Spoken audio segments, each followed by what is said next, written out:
தேவனுக்கே மகிமை உண்டாவதாக.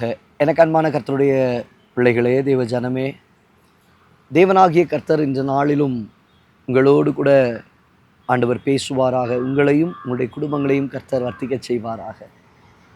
நீங்கள் சுகமாய் இருப்பீர்கள் என்பதை ஆண்டவராய் இயேசுவின் நாமத்தினால விசுவாசிக்கிறேன். கர்த்தர் உங்களோடு இருப்பார். ஏசாயா எழுதின தீர்க்க தரிசனத்தின் புஸ்தகத்தில் 53ஆம் அதிகாரம் 7வது வசனத்தில் வாசிக்கிறோம்.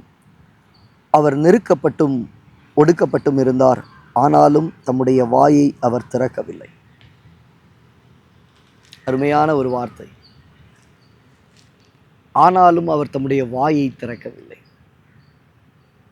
இன்னைக்கு வாய் தான் எல்லா பிரச்சனைக்கும் காரணம். இந்த வாயாலேயே கெட்டு போனவங்க நிறைய பேர் உண்டு. உலகத்தில் சொல்லுவாங்கல்ல, வாயால் வடை சுடாதன்னு. சில பேர் பார்த்தீங்கன்னா இந்த வாய் சவுடாதான். நான் அப்படி செஞ்சிருவேன், இப்படி செஞ்சிருவேன், அதை பண்ணிடுவேன், இதை பண்ணிடுவேன். இந்த வாய் இருக்குது பாருங்க, இந்த வாயினாலேயே சாதிக்கலான்னு நினைக்கிற ஒரு கூட்டம், வெற்றி கூட்டம். ஒன்றுமே இருக்காது, வாய் மட்டும்தான் இருக்கும். இங்கே ஒரு வார்த்தை சொல்லப்படுகிறது, அவர் நெருக்கப்பட்டும் ஒடுக்கப்பட்டும் இருந்தார், ஆனாலும் அவர் தம்முடைய வாயை திறக்கவில்லை. இன்றைக்கி அநேக நேரங்களில் நம்முடைய வாயினாலேயே நாம் பாவம் செய்கிறோம். எப்படி? நம்முடைய வாழ்க்கையில் வருகிறதான நெருக்கங்கள், நம்முடைய வாழ்க்கையில் வருகிறதான ஒடுக்கங்கள், சில நேரத்தில் சில காரியங்கள் இழக்கப்படும் போதோ, தவற விடப்படும் போதோ, ஒடுக்கத்தின் சூழ்நிலைகள் வரும்போதோ அவசரப்பட்டு நம்ம வாயிலிருந்து பேசிடுவோம். ஏன் ஆண்டவரே இதை நீங்கள் அனுமதிச்சிங்க? ஏன் நான் இந்த பாதையில் நான் போகணும்? இந்த வாய் இருக்குது பார்த்தீங்களா, சீக்கிரமாக பேசிடும். நான் சர்ச்சுக்கு இனிமேல் போக மாட்டேன், நான் இனி ஊழியம் செய்ய மாட்டேன், நான் வார்த்தையை வாசிக்க மாட்டேன். இல்லைப்பா, உன் வாயின் வார்த்தை சுருக்கமாக இருப்பதாக. தேவன் வானத்தில் இருக்கிறார், நீ பூமியில் இருக்கிறாய். அவசரப்பட்டு பேசிடாதீங்க. யோபுவினுடைய வாழ்க்கையில் பார்க்கும் பொழுது அவன் தன் பிள்ளைகள் முதற்கொண்டு, தன் குடும்பத்தின் ஆசீர்வாதங்கள் முதற்கொண்டு எல்லாத்தையுமே இழந்துட்டான். எல்லாம் இழந்துட்டு அழகாக சொல்லுது, ஆனாலும் யோபு தன் வாயினால் பாவம் செய்யவும் இல்லை, தேவனுக்கு விரோதமாய் அவன் பேசவும் இல்லை. எவ்வளோ அருமையான வார்த்தை இல்லை? எவ்வளோ அருமையான வார்த்தை. நம்மளால் முடியுதா? ஒரு சின்ன பிரச்சனை இல்லை, ஒரு சின்ன காரியம் நடந்துட்ட உடனே போ. நிறைய பேர் சொல்கிற ஒரு ரீசன், நான் ரொம்ப ஜெபம் பண்ணிட்டேன் அதனால தான் எனக்கு பிரச்சனை, நான் ரொம்ப பைபிள் வாசிச்சிட்டேன் அதனால தான் எனக்கு பிரச்சனை. இல்லைப்பா, இல்லை.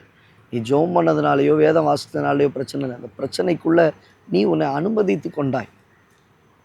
அதற்கு நேராக நீ எல்லாவற்றையும் ஆயத்தப்படுத்தியே வச்சுட்ட. இப்போ ஆண்டவர் சில நேரங்களில் சோதனைகளையும் அனுமதிப்பார். நீ எப்படி இருக்க, உன் வாய் எப்படி இருக்கு, நீ எதை மறு உத்தரவாய் பேசுகிற? மாற ஆண்டவர் சொல்லுகிறார், வசனத்தை அறிக்கை பண்ணு, வார்த்தையினால் மேற்கொள்ளு. இங்கே சொல்லப்படுகிறது, அவர் தம்முடைய வாயை திறவாதிருந்தார். எத்தனை நெருக்கங்கள், ஒடுக்கங்கள், கண்ணியின் சிக்குகள் வந்தாலும் சரி, வாயை திறந்து அவசரப்பட்டு பேசுறாதீங்க. கவனமாக இருங்க. மாறாக கர்த்தரை ஸ்தோத்திரம் பண்ணுங்க, பிதாவை ஸ்தோத்திரம் பண்ணுங்க, குமாரனாய் கிறிஸ்துவ ஸ்தோத்திரம் பண்ணுங்க, பரிசுத்த ஆவியானவர் ஸ்தோத்திரம் பண்ணுங்க, திரியேக தேவனை ஸ்தோத்திரம் பண்ணுங்க. அவர் தம்முடைய வாயை திறவாதிருந்தார்.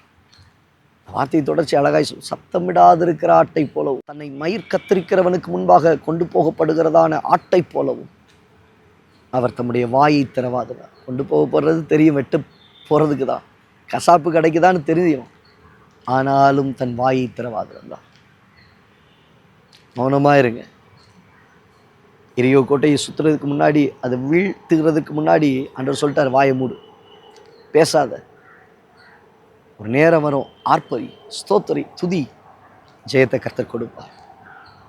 அது வரையிலும் வாயை திறந்துடாத, விரோதமாக பேசிடாத, அவசரப்பட்டு அவிசுவாசமான வார்த்தைகள் புறப்பட வேண்டாம், அவிசுவாசமான காரியங்கள் புறப்பட வேண்டாம்.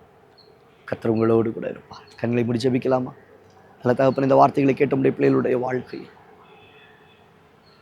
நெருக்கப்பட்டும் ஒடுக்கப்பட்டும் சூழ்நிலைகள் வந்தாலும் சரி, இழப்புகள் போராட்டங்கள் வந்தாலும் சரி, வாயை திறவாமல் கவனமாயிருக்க மாறாய் தேவனை ஸ்தோத்தரிக்கிற ஒரு அனுபவம் உண்டாக ஜெபிக்கிறேன் இயேசுவின் நாமத்தின் பிதாவே.